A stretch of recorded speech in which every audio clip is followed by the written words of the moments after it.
Nous sommes à Londres au début du 19e siècle.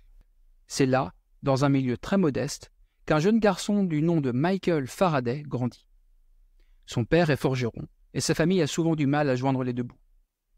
À l'âge de 13 ans, il doit quitter l'école et trouve un emploi de livreur de journaux.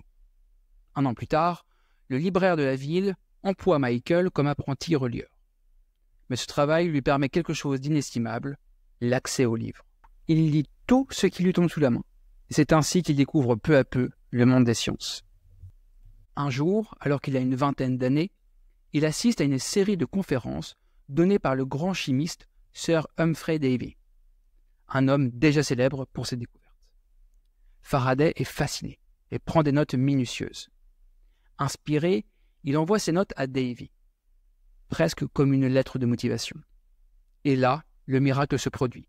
Davy, impressionné, le prend comme assistant au sein de la prestigieuse Royal Institution. Des années plus tard, Sir Humphry Davy disait « La plus grande de mes découvertes est Faraday ». Pour Faraday, c'est le début d'une vie entière dédiée à la science. Il travaille sans relâche. Et malgré son manque de formation académique, sa curiosité et son génie expérimental le mènent à des découvertes révolutionnaires. Dans les années qui suivent, il est élu à la prestigieuse Royal Society, où il s'intéresse un temps à la chimie et isole, entre autres, le benzène. Mais on le connaît surtout pour sa découverte en 1831 de l'induction électromagnétique, le principe fondamental des moteurs et des générateurs électriques qui alimentent aujourd'hui notre monde moderne. Pour expliquer ce phénomène et décrire les forces invisibles entre les objets, Faraday introduit le concept de champ.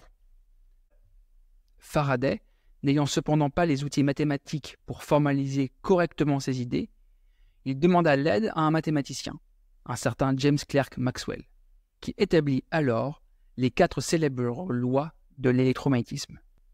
Rapidement, ces équations permettront de décrire les ondes électromagnétiques et mèneront au système de télécommunication que l'on connaît tous. Mais au-delà de ces découvertes, ce qui distingue Faraday, c'est son humilité et sa passion de partager ses connaissances. Il donne des conférences accessibles au public, y compris aux enfants, en réalisant sur scène ses expériences les plus étonnantes et tente d'expliquer les phénomènes qui s'y cachent, de manière simple et compréhensible. Faraday était l'un des tout premiers à faire de la vulgarisation scientifique.